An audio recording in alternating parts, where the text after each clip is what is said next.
I learned in this letter that Don of Aragon comes this night to Messina.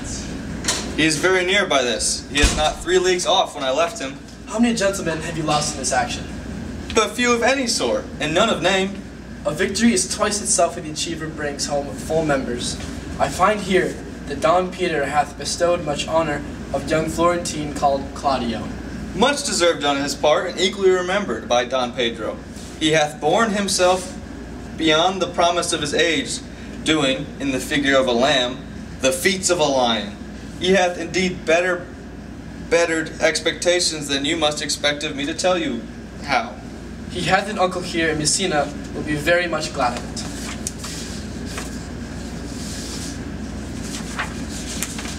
Page 3. I'll flip it to the backside. Oh. I'll cut it out. I have already delivered him letters, and there appears much joy in him, even so much that joy cannot show itself modest enough without a badge of bitterness.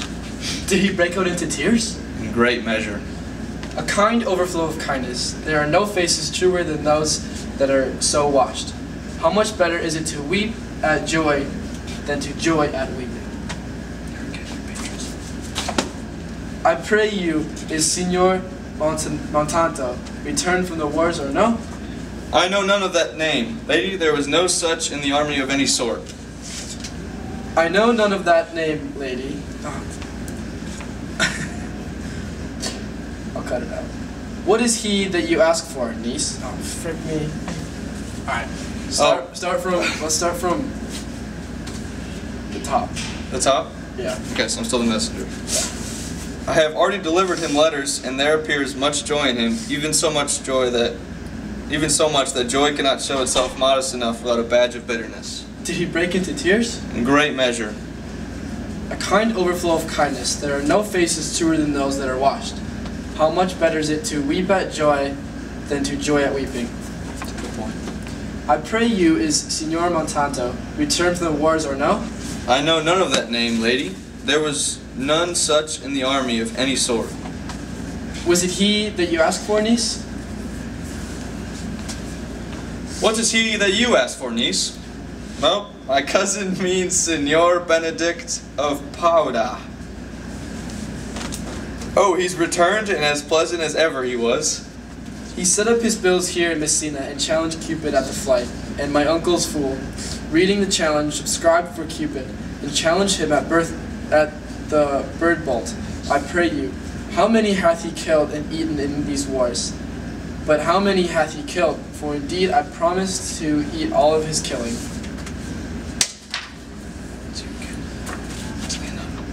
Faith. Put your hat on.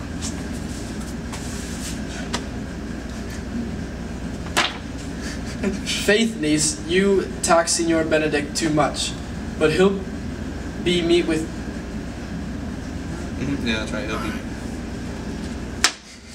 Faith, niece, you tax Signor Benedict too much, but he'll be meet with you. I doubt it not. He hath done good service, lady, in these wars. You had musty victual, but he hath hold to eat it. He is very valiant trencherman. He hath an excellent stomach. And a good soldier too, lady. And a good soldier too, lady. But what is he to a lord? A lord to a lord, a man to a man, stuffed with all honorable virtues. It is so, indeed. A man, he is no less than a stuffed man. But for the stuffing, well, we are all mortal. We must not, sir, mistake my niece. There is a kind of merry war betwixt Signor Benedict and her. They never met, but there's a skirmish of wit between them. Alas, he gets nothing by that. In our last conflict, 4 of his 5 wits went halting off, and now is the whole man governed with one. So that if he have wit enough to keep himself warm, let him bear it, for a difference between himself and his horse. For it is all the wealth that he hath left, to be known a reasonable creature, who is his companion now. He hath every month a new sworn brother. Is't possible? Very easily possible. He wears his faith but as the fashion of his hat, and that it ever changes with the next block. I see, lady. The gentleman is not in your books. No, and he were. I would burn my study, but I I pray you, who is his companion? Is there no young squire now that will make a voyage with him to the devil? He is most in the company of the right noble Claudio. O Lord, he will hang upon him like a disease. He is sooner caught than the pestilence of the taker, runs presently mad. God help the noble Claudio. If he have caught the Benedict, it will cost him £1,000, ere be cured. I will hold friends with you, lady. Do good, friend. You will never run mad, niece. No, not till a hot January.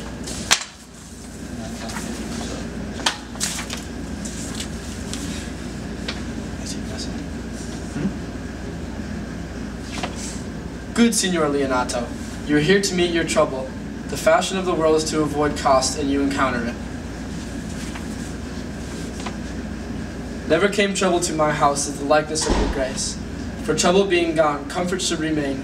But when you depart from me, sorrow abides and happiness takes his leave.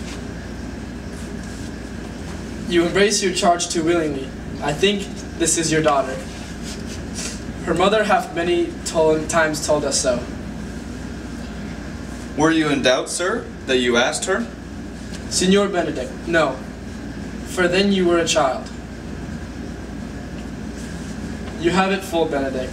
We may guess by this what you are, being a man.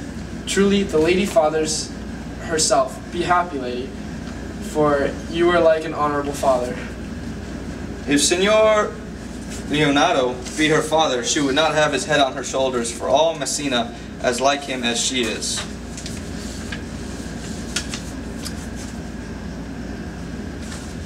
I wonder that you will still be talking, Signor Benedict. Nobody marks you. What? My dear Lady Disdain? Are you yet living? It is possible Disdain should die while she hath such meat food to feed it as Signor Benedict. Courtesy itself must convert to disdain if you come in her presence. Then is courtesy a turncoat? But it's certain I am loved of all ladies, only you excepted, and I would I could find in my heart that I had not a hard heart, for truly I love none. A dear happiness to women. They should else have been troubled with a pernicious suitor. I thank God and my cold blood. I am of your humor for that. I had rather hear my dog bark at a crow than a man swear he loves me. God, keep your ladyship still in that mind, so some gentleman or other shall escape a predestinate scratched face. Scratching could not make it worse. And 'twere such a face as yours were. Well, you are a rare parrot teacher. A bird of my tongue is better than a beast of yours. I would my horse had the speed of your tongue in so good a continuer. But keep your way, God's name I have done. You always end with the jade's trick. I know you of old. That is the sum of all. Leonato, Signor Claudio, and Signor Benedict. My dear friend Leonato hath invited you all. I tell him that we shall stay here at least a month, and he heartily prays some occasion may detain us longer. I dare swear he is no hypocrite, but prays from the heart. If you swear, my lord, you shall not be forsworn. Let me bid your welcome, my lord. Be reconciled to the prince, your brother.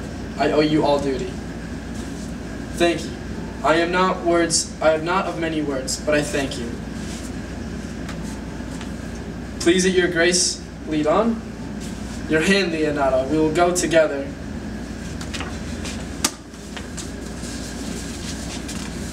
Benedict, didst thou note the daughter of Signor Leonato?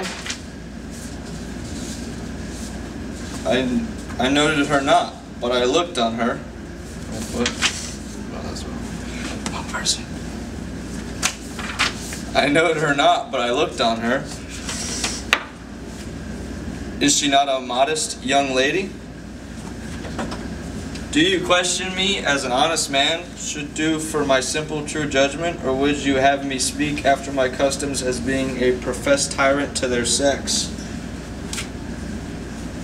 No, I pray thee speak in sober judgment. Why? I faith methinks she's too low for a high praise, too brown for a fair praise, and too little for a great praise. Only this commendation I can afford her, that were she an other than she is, she were unhandsome, and being no other but as she is, I do not like her. Thou thinkest I am in sport. I pray thee tell me truly how thou likest her. Would you buy her that you inquire after her? Can the world buy such a jewel?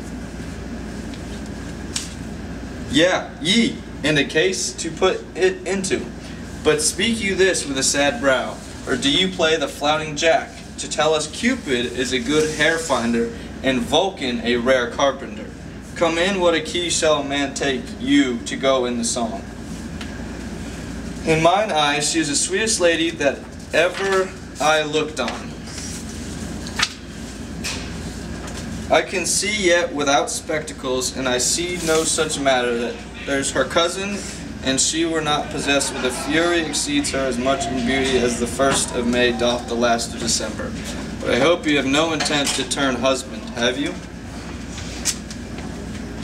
I would scarce trust myself, though I had sworn the contrary, if Hero would be my wife.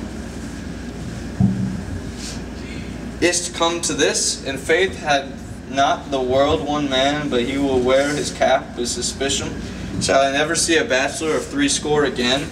Go to a faith, and thou wilt needs thrust thy neck into a yoke. Wear the print of it and sigh away Sundays.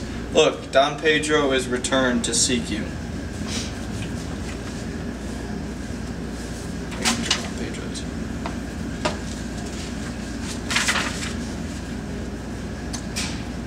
What secret hath you held here, that ye followed not to Leonato's?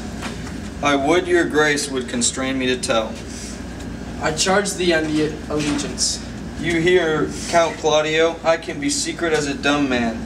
I would have you think so, but on my allegiance, mark you this, on my allegiance he is in love. With who? Now that is your grace's part. Mark how short his answers is with Hero's Leonato's short daughter. If this were so were it uttered. Like the old tale, my lord, it is not so, nor 'twas not so, but indeed that a woman conceived me, I thank her. That she brought me up, I likewise give her most humble thanks. But that I will have a breechy winded in my forehead, or hang my bugle in an invisible baldric, all women shall pardon me. Because I will not do them the wrong to mistrust any. I will do myself the right to trust none, and the fine is, for the which I may go the finer, I will live a bachelor. I shall see thee ere I die. I look pale with love. With anger, with sickness, or with hunger, my lord, not with love. Prove that ever I lose more blood with love than I will get again with drinking. Pick out mine eyes with a violet marker's pen, and hang me up at the door of a brothel house for the sign of blind Cupid. Well, if ever thou dost fall from his faith, thou wilt prove a notable argument. If I do, hang me in a bottle like a cat, and shoot at me. And he that hits me, let him be clapped on the shoulder and called Adam. Well, as time shall try. In time the savage bull doth bear the yoke. The savage bull may, but if ever the sensible Benedict bear it, pluck off the bull's horns and set them in my forehead, and let me vilely painted, and in such great letters as they write, here is good horse to hire, let them signify under my sign, here you may see Benedict the married man. If this should ever happen, thou wouldest be horn mad. Nay, if Cupid have not spent all of his quiver in Venice, thou wilt quake for this shortly. I look for an earthquake too then. Well, you temporize with the hours. In the meantime, good Signor Benedict, repair to Leonato's, commend me to him, and tell him I will not fail him at supper. For indeed he hath made a great preparation. I have almost matter enough in me for such an embassage, and so I commit you to the tuition of God for my house if I had it. The 6th of July, Your loving friend, Benedict. Nay, mock not, mock not. The body of your disgorge is sometime guarded with fragments, and the guards are but slightly basted on neither. Ere you flout old ends any further, examine your conscience, and so I leave you. Of beauty. Nope. And so I leave you. It's clear. My liege, your highness now may do me good. My love is thine to teach. Teach it but how, and thou shalt see how apt it is to learn any hard lesson that may do thee good. Hath Leonato any son, my lord? No child but Hero's. She is his only heir. Dost thou affect her, Claudio?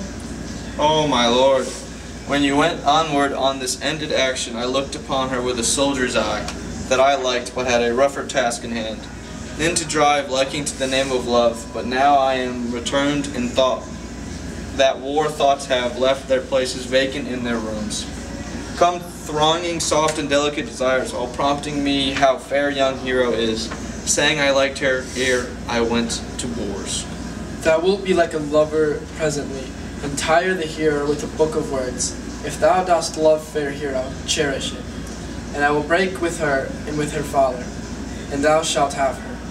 Was it not to this end that thou beganst to twist so a fine story?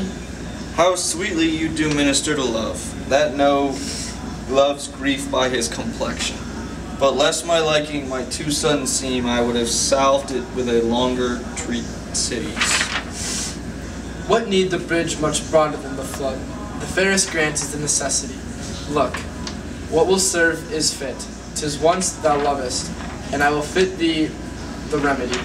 I know we shall have revelling tonight. I will assume thy part in some disguise, and tell fair Hero I am Claudio.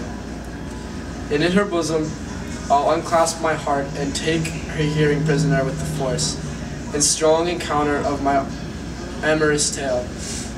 Then after to her father will I break, and the conclusion is she shall be thine. In practice, let us put it presently. Exeunt.